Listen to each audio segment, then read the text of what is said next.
Hello, this is Andrew, and welcome to another Keyforge deck review, slash reveal, slash whatever. This is... Wait, let me see if adjusting the zoom helps at all, or the focus. This is,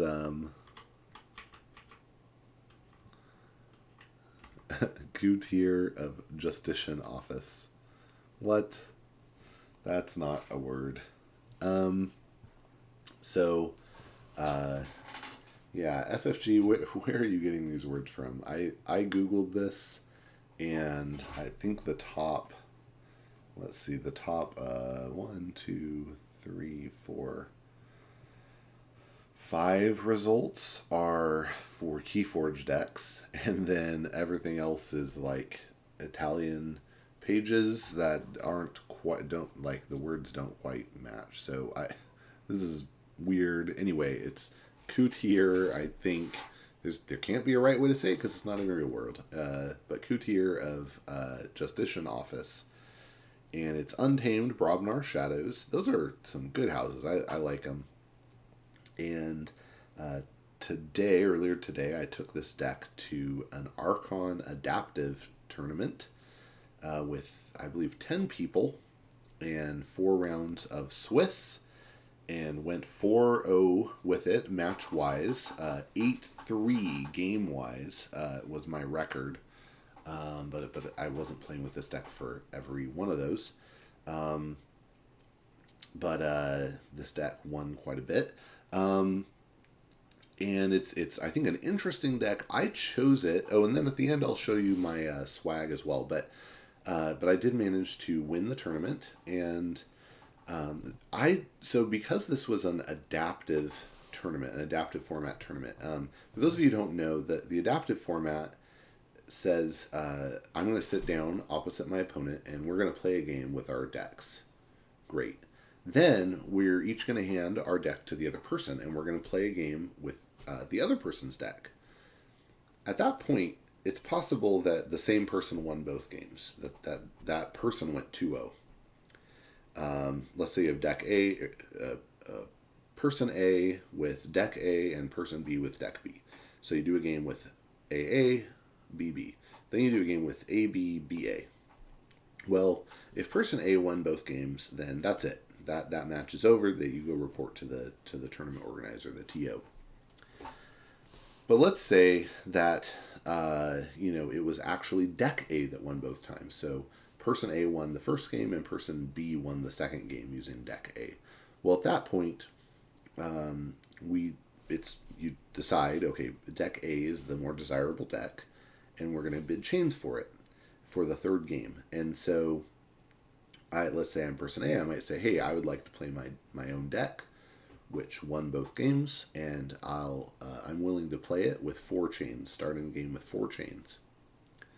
And the other person might say, well, I would be willing to play it with 6 chains, and then I might say, I'm willing to play it with 7 chains. They say 8, and then I say, okay, you can play my deck with 8 chains. I'll play your deck with 0 chains. So that's how that works. If you get to that third game, and then so at that point, and this is what happened in my first matchup, at the end of at the start of the third game, they started with 8 chains. So that's an impediment on them, but they got to use this deck, which had won both of the first 2 games. So because of that, and because part of the way this format works is you're letting your opponent play your deck, I wanted to pick a deck that is good, but not incredibly straightforward. So I have another video where I go over this deck, Honorable O Whispergiver, which just has incredible board state. It just gets a chokehold on the opponent and just holds on and won't let go. That one, I feel like, it just plays itself. This one, it's good, but I also feel like there's room for unforced errors. There's room for misplays. There's room for not understanding how things work together. And so because of that, I feel like at an adaptive format, I have an advantage playing with it, right? It's good. I have a good chance of winning that first game, and then I have a chance at winning the second game because even if my deck is better than my opponent's deck, I might be able to pilot their deck better than they can pilot mine. And if we get in that third matchup, if I let them have my deck, which might be the better deck, if they start with 8 chains, then I think that's probably going to slow them down enough that I can run away with an inferior deck. So anyway, that's why I picked this. It's good, but it's not completely obvious, and yeah. So sorry for that long spiel, but let's get to it. Here's Couteeyr of Justition Office. I guess I'll just really quick, spill the beans. So in my first matchup, this deck won both the first 2 games, and then when we went to a third game, I did, as I described, let my opponent play my deck for 8 chains, and I managed to win with their deck. In my second matchup, I won the first game and managed to win the second game with their deck. So that was over. The third matchup, I won the first game. They won the second with my deck. And then again, I got them to bid 8, and they played my deck with 8 chains against their deck. I was playing their deck with 0 chains, and I managed to win. And in the last matchup, I played against the same guy from the second match. So at that point, I was 3-0, he was 2-1, but that's how things work when you have a weird number like 10. And so he knew way more what to expect. I did manage to win the first game just very quickly, and then the second game, he managed to win with my deck. And then when we went to the third game, it got bid up to 9, and so he played my deck with 9 chains. I played his deck with 0 chains, and I was able to win. So anyway, that's, I guess, the end result. But okay, let's get into it. Start with Brobnar. Anger. It's good. Action. Gain an amber. Ready and fight with a friendly creature. It's great. Very good in Brobnar. Blood Money. You place 2 from the common supply on the enemy creature. This works effectively like capture, right? It's gaining you 2 amber, but on the condition that you have to kill that creature. Which, if you're Brobnar, you ought to be able to do. Tremor.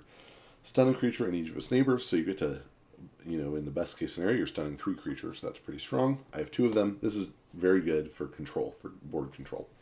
I said this with another deck, a stun I think is very good especially if you're dealing with elusive creatures that maybe you're like, I don't want to spend the energy to kill them, but if I stun them, I just make them irrelevant for a while. War Song, very good here. You play it, and for the remainder of the turn, you gain an amber each time a friendly creature fights. With Brobnar, you want to fight, so War Song's great. Bumpsy, 5 power creature. When you play it, your opponent loses 1. Headhunter, there are 2 of these here.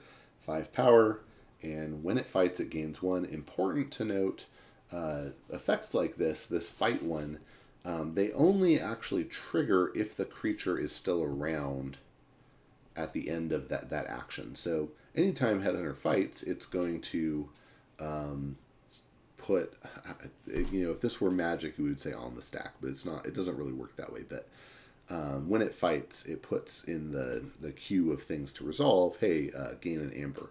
But if it's destroyed during the fight, then when it comes time to actually resolve that, the card's not there, so it just fizzles. So in other words, the short version of that is that Headhunter has to survive the fight in order for it to gain 1.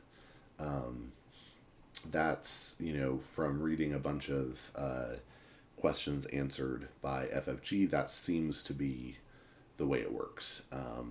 But don't just take my word for it. All right. Smash. Smash. 5 power, and when you play it from your hand, you stun a creature, and I have 2 of them. Again, I like stunning. Smash is great. Really unfortunate bit here. If you play him, let's say you go first and you decide to play Smash from your hand, he needs to stun a creature, and there's only one creature to stun. So do as much as you can. Says, yeah, you have to pick him. So he can stun himself. Just be aware of that, and try to play him in situations where you can stun enemy creature. Also, let's say your opponent has one creature and you have two smashes in hand. You play them both. You can stun the enemy creature. Then you're going to have to stun one of your smashes as well. Okay. Tireless Crocag or Crocag. I'm not exactly sure what that is. It's a 7-power Brobnar card. This is I really like it. So it's 7 power. It can't reap. So all it's good for is fighting. But you can use it as if it belonged to the active house. In other words, you get this on the board. You play a Shadow's turn. You can still fight with it. You play an Untamed turn. You can still fight with this thing. The other downside, though, other than not being able to reap, is that if your opponent has no creatures in play, you have to destroy it. So as soon as it has nothing left to fight, it just self-destructs. Anyway, this is pretty good, though, for maintaining some board state. Just be aware of that destruction, that self-destruction clause. That's just an important thing to note. And you know what? If you're playing against this too, I think this is actually, I was just thinking back. I don't think I missed a trigger for that at this event, but I'm not confident. So this is a card, if your opponent's playing it, just be aware. Not that people are going to intentionally cheat, but just this is an easy trigger to miss. So, and also if you go to an adaptive event and you're playing with somebody else's deck and it has this in it, just be aware, read that text. There were a couple times where opponents didn't use it. And I pointed out to one of them just to be friendly, but people just don't read the cards and they don't realize these effects. So make sure you read the cards and don't miss out on opportunities. All right, and this is great. War Drummer. It's only 3 power, but when you play it, you return each other friendly Brobnar creature to your hand. Why would this be good? Well, it's really good. It can be really good with Smash, right? Notice this isn't an up to every other or you may or something. This is you have to. So if your Smash is out and you play War Drummer, they have to come back in your hand. But then when you play the Smashes back out, I've had a turn where I had a Smash and a War Drummer in hand. Play the Smash, stun an enemy creature. Play the War Drummer, the Smash comes back in my hand. I can play the Smash again and stun a second creature. That's pretty cool. Also, it's pretty likely that your Brobnar creatures are getting damage on them. And, when they come back in your hand and then come back on the board, that cleans their damage off. So that's just another way this is good. Important note, if you're going to fight or reap or whatever with them, do it before you play War Drummer, right? If you have things out on the board already, use them before you play the War Drummer. That way when they come out exhausted, it doesn't hurt your life. It doesn't miss you some opportunities. All right, that's the Brobnar part. It's pretty good, you have some amber gain between Warsong and the Headhunters, and good board control with the Smashes and the Tremors, the Crocag. It's a pretty good setup. Not amazing, but pretty good. And again, some of the interactions just aren't completely obvious. The Crocag, the Smash with War Drummer, it's just not totally obvious. But if you do know how it fits together, it's pretty cool. All right, Shadows. Yes, that card, Bait and Switch.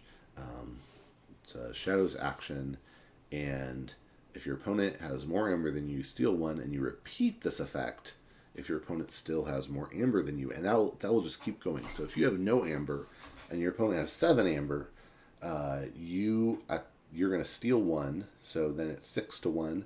Then you're going to steal again. Now it's 5-2. You're going to steal again. It's going to be 4-3. They still have more than you, so you're going to steal again, and now you have 4 and they have 3. That's really good. I mean, the upside on this card is pretty limitless. On the other hand, if you have the same as them or more, then this is just a dead card in your hand. So be aware. The best time to use this is right after you forge when they're like, if you can forge before them, so you forge, they have like 6, they're waiting to forge, and you play this. It's great. It keeps them off a key and gives you a bunch of gain. Okay, get Ghostly Hand. Gains 2 amber, and if your opponent has exactly 1, you steal it. So the potential swing on this, now 2 amber is good. 2 and steal 1 is amazing. That is a 4 amber swing on this card, potentially, which is very good. But 2 amber is also pretty good. There's 4 of them. That's ridiculous. Like, holy cow, why? Okay, so that's 8 amber right there, just with those 2 cards, by default. And if you manage to, if you were to pull them all off at the right time, that it'd be a total 16 amber swing, which, they're not all gonna be played. You're gonna end up like with 2 of these in your hand, and they're gonna have 2, and maybe you have an urchin if you're lucky, and so you get them down to 1, and you play 1 ghostly hand, and you're gonna play that other ghostly hand because you want that 2 amber, and you want to cycle your deck. So don't hold on to this in order to wait for that moment where it can be a 4 swing. It's better just get the 2 and cycle your deck, but man, when it works out, it's just brutal. And there's 4 of them, so enjoy that. Okay. Next, Hidden Stash. What are some good targets for Hidden Stash? It gives you an amber and it archives a card. This is the only archive I have in this deck. I really like archiving as a mechanic. This deck doesn't have a lot of it, so oh well. What are some good targets for archiving? Well, Bait and Switch is a very good target. Ghostly Hand is fine. What else? War Song is a really good target. Maybe a Tremor if that's something you need. There's later on that you'll see there's some Untamed cards that are good targets for throwing in your archives. So there's some good archive targets here, and archive even on like a creature. Throwing a headhunter in your archives or something like that is fine because it just means you have more room to draw. You cycle your deck faster. It's great. Okay, Relentless Whispers, gain an amber and deal 2 damage to a creature. If that damage destroys the creature, you steal 1. That's pretty good. Most of the time, you should be able to pull that off. And yeah, having a 3 amber swing with a 2 power creature killed is pretty good. This is good for using on elusive creatures like your Dew Fairy and Naughty the Thief, stuff like that. It's a good card. Not always great. Sometimes it's just amber and 2 damage, but that's okay. Customs Office. So this is an artifact, and it just has a constant effect that your opponent has to pay you an amber in order to play an artifact. That guy that I ended up playing twice, he had a speed sigil and an evasion sigil in his deck, and at one point I was playing against him. I was using his deck, and he had my Customs Office out, and I just didn't play the evasion sigil, so I just discarded it. So sometimes this can be a deterrent. Important, it says you have to pay the amber in order to play an artifact. So that means is, let's say you have a speed or evasion sigil, and you're thinking, oh, I have 0 amber, but I play this, it generates an amber. It's not you play it and then pay them. It's not you pay it, you play the card, and then you keep the amber. It's you can't play the card because you have to pay the amber in order to play it, which means before it gets you that amber. So that's pretty brutal. I could maybe imagine FFG rolling differently from that, but that's certainly my understanding of it at the moment, and I expect it to stay that way. Okay. Naughty the Thief. 2 power, elusive, action, steal 1. Pretty good. Shadow Self. I like putting my Crocag or a Headhunter next to this. It's not bad to put like Naughty next to this, or a Dew Fairy or something like that, because even though they're elusive, there are these direct damage cards that can easily kill them. Putting Shadow Self next to them helps. So yeah, it's just, it's a nice card. I really like it. It doesn't deal damage when fighting. Importantly, fighting is a technical rules word that applies whether you're being attacked or whether you're attacking. So this means, if your opponent has a headhunter, they can fight your shadow self, deal 5 damage to it, gain an amber, and their headhunter is unharmed. So just be aware. If you see a shadow self, it's almost always the wrong move to attack the thing next to it. You should just treat it like it has taunt and attack it directly because it won't deal damage back to you. Anyway, that's shadow self. Archon. When you play it from your hand, you steal 1, it has 1 power, and it's elusive. It's not that great on the board, except for maybe a little reaping. There's 2 of them in this deck. But, you play it, you steal. That's not bad. Alright, now we get into Untamed. Key charge. Yeah, this is a great target for archiving with Hidden Stash. Key charge says lose 1 amber. If you do, you may forge a key at current cost. That means if, assuming keys cost 6, if you have 7 in your hand, you play this, boom. Why would you want to do this? Well, sometimes this might sneak you in a 3rd key before the opponent has a chance to do theirs and pull off a clutch win. Sometimes this empties your amber pool before your opponent can sneak in a turn with shadows.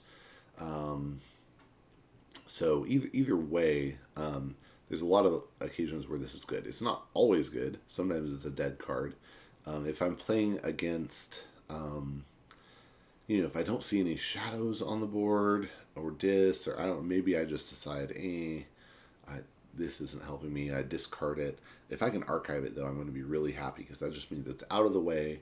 But if I get a turn where it makes sense to use it, it's available. So it's a really nice utility card, but its use is variable. All right, save the pack. There's 2 of these in here. This is, I think, my least favorite card in this deck. I think because I have Brobnar, I just feel like, man, save the pack almost always is going to hurt me more than my opponent, and it's going to gain me a chain. I'm not excited about that. So what does it do? It destroys each damaged creature. Sometimes this is good. There was, I think, 1 game today that I played where I was really glad I drew this. I had 2 of them, of course, so I played 1 and discarded the other. But and it enabled me to start scraping back some board state. But generally speaking, this isn't. I just don't think it's very good in this deck. But yeah. Oh well. Ritual of the Hunt. This is an artifact. It gains you 1 amber, and it has Omni, sacrifice Ritual of the Hunt, this artifact, and for the remainder of the turn you may use friendly untamed creatures. A lot of people get confused about these kinds of cards. Another example of this is Sigil of Brotherhood. Really, Dominator Bubble is comparable as well. The purpose of cards like this is to let you use certain creatures on a turn where you didn't choose that house. So, for example, let's say I have a couple of Dew Fairies out and I'm on a Shadows turn. I can sacrifice Ritual of the Hunt and I can reap with my Dew Fairies. Or, let's say I have a couple of Headhunters out, or not, that doesn't work because they're Brobnar. Maybe I have a Halicore and a Snufflegator and I want to attack with them. Well, I can burn even though I'm on a Brobnar turn or whatever, and I played Warsong, I can use Ritual of the Hunt, and now I can attack with my Snufflegator and Halicore. So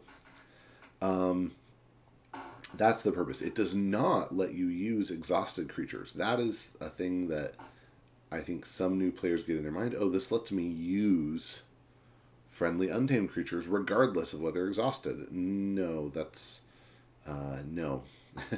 In order to use a creature, you have to exhaust it, and if it's already exhausted, you can't exhaust it. So anyway, I totally get the confusion there, but that's not what this does. Not let you use exhausted creatures. It lets you use creatures that are not in your active house.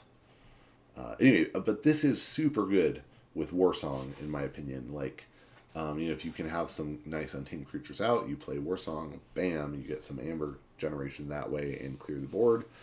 Also, again, if you have Dew Fairies out, it's great. All right.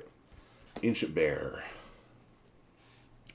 Ancient Bear is cool. There's a little bit in this that to me is like, wow, that's overly complicated. It didn't need to be that complicated, but so it's 5 power and it has Assault 2, which means that before it attacks, deal 2 damage to the attacked enemy. Okay, wow, what? Why does this matter? Okay, so if you're attacking, let's say you decide to fight Tireless Crocag with this. You're going to do 7. That's cool. You took your 5 power thing and you killed a 7 power thing. That's cool. If the Crocag fights this, it's only gonna do 5 damage to the Crocag, right? Because it only does that too when it's before it attacks, not before it is attacked. Okay, but there's some other cool applications to this. One of which is my understanding of the rules. This damage is direct damage, so that means like if I fight an elusive creature, let's say I decide to use this to fight Naughty the Thief or a Dew Fairy, it's going to do that 2 damage, and that elusive doesn't apply to that. This is in the category of things where maybe I'll be overruled, but I'm pretty sure that's how that works. And that is how it works on the Crucible right now. So I think it's legit. But yeah, that 2 damage is direct damage. So if you fight an elusive creature with this, that 2 damage is going to be dealt before worrying about elusive. So that's pretty good. But it's a little, I mean, it's obviously more complicated than just having a 7 strength thing. Okay.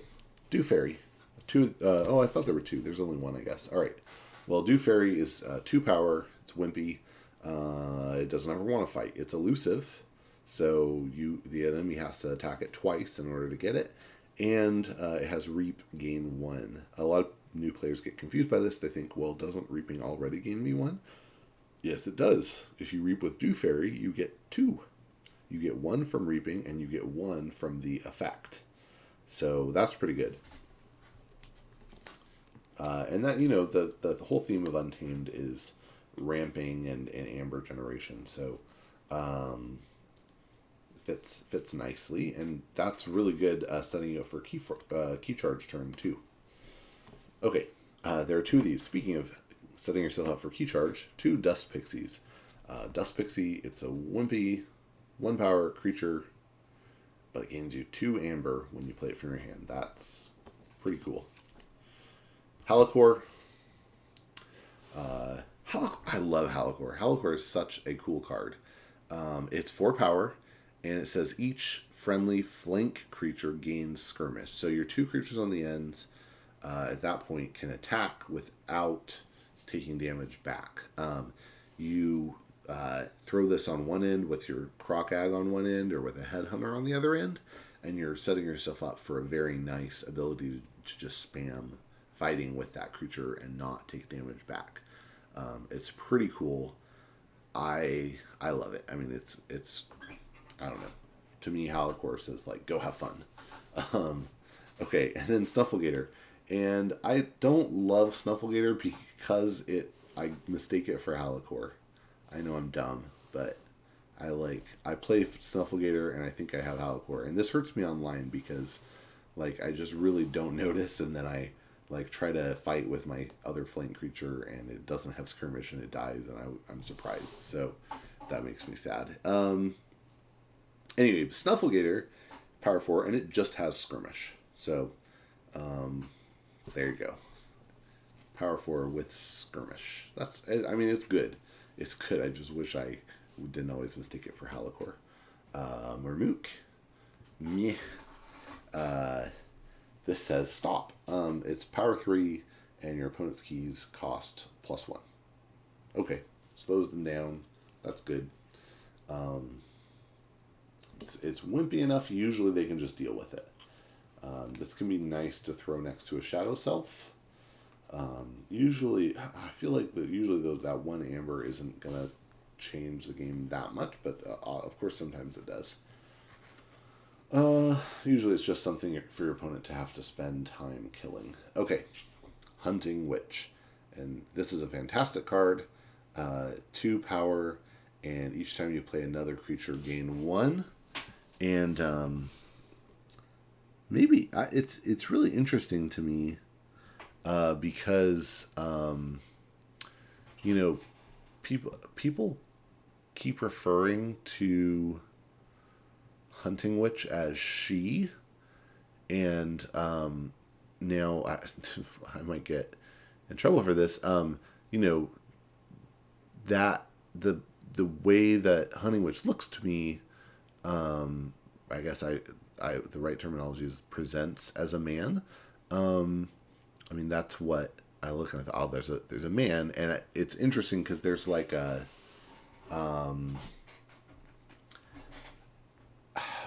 there's like an interesting thing where this is weird. I don't know why I'm discussing this, but I'm gonna keep going with it.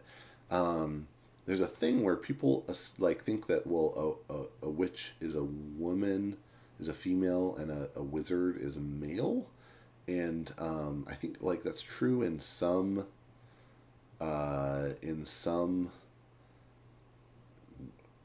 worlds, I guess, but like in Lord of the Rings, that's not true. The head of the Nazgul, the Witch King, is a king. That's a male term. So so it's certainly not across the board that witch implies female. Anyway, it doesn't matter. It doesn't matter. It was just interesting to me. At least a couple times today, people were like, "Oh yeah, I have to get her off the board." And I was like, oh, okay. It's fine. I mean, it doesn't matter, but just interesting. I don't know if it's because they're like trying to be super woke and be like a woman could look like that, which totally could be the case, or if it's because they're like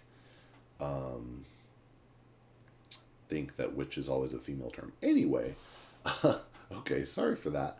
So Hunting Witch is really good, and if you can get it on the board, it's going to keep you happy, right? Throw it next to the Shadow Self if you can, and it's going to stay out there, and you can spam other creatures onto the board and keep gaining the amber from them. It's fantastic.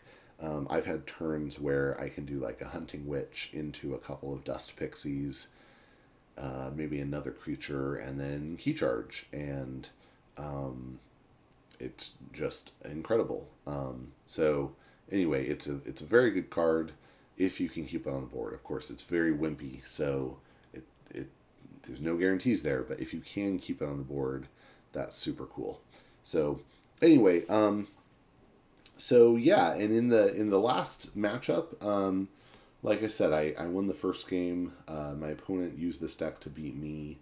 In the second game, I bid him up to 9 chains, and I think he was like, he had, even with 9 chains, he managed to get up to 2 keys, and had several amber, 3 or 4 amber, but then I was able to, his deck had a bunch of Sanctum, and I was able to just get this really good board state with some Commander Remiels, where I was able to capture and steal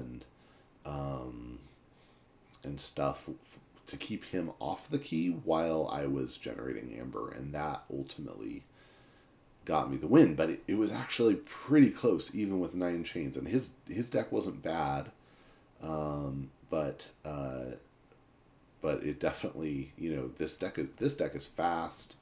And so those 9 chains slowed it down just enough for me to be able to slip in the one with that Sanctum setup. Anyway, but this is the deck that cruised me in by just me winning with it, or by being able to get the opponent to bid a lot of chains. That spun me into a win at the tournament. I'll grab my swag really quick and just show you that, because it's pretty cool. I'll be right back.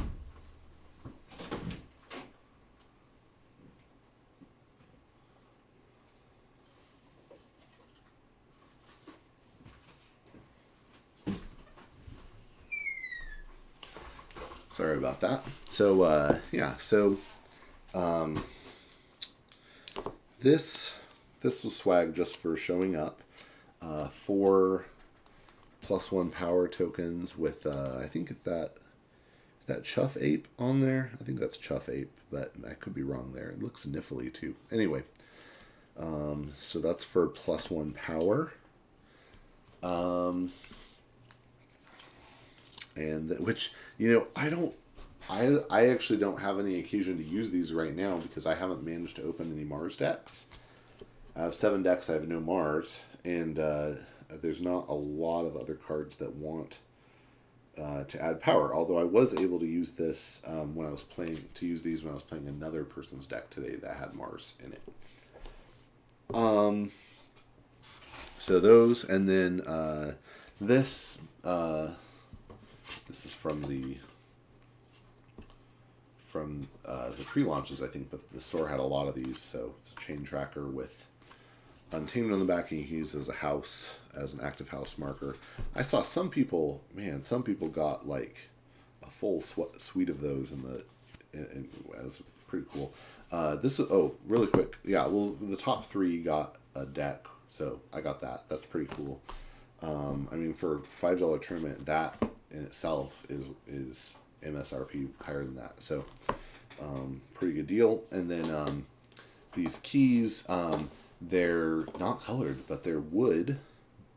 And that's pretty cool. These are from I think it was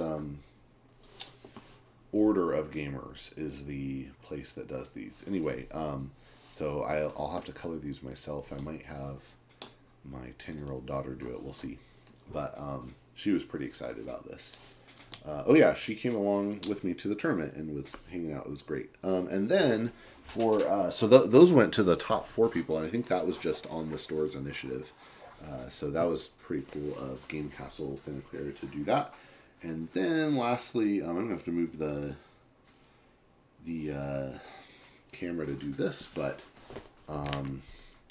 the Wild Wormhole playmat, and this is just so beautiful. Yeah. So it's like a full bleed Wild Wormhole, and what creature is that? That's an Untamed creature. I think that's got to be something from Dis, right? And is that Shadows? And God, I don't know what all the logo's something. I mean, but it's just so beautiful. And I just think, Wild Wormhole is. I love that they picked this playmat for their first run of promo stuff, because in my book, like, I just think Wild Wormhole is so emblematic of what this game is about, and this idea of just opening it up and seeing what's in there, and I love playing Wild Wormhole, just being like, whatever hits the table is going to hit the table, and it's going to be fine. I love it, and I'm so excited about getting to play on a playmat that is so really, I think, that just communicates that so well. So anyway, that's my tournament haul, and the deck that I went with. Again, for the adaptive format, I think it was a good choice to pick something that had some really strong stuff in it, but it wasn't always obvious what the right thing to do was, and practice with the deck helped a lot. It just meant that in a situation where it meant that the deck was worth slightly more to me than it was to my opponent, and so I could afford to bid high and push them into a situation where, on that third, if we got to that third game, push them into a situation where they were just a little overcommitted and slowed down too much. And this deck was just perfect for that. I love it, and I hope you just have fun. Keep on forging those keys, and I'll see you next time.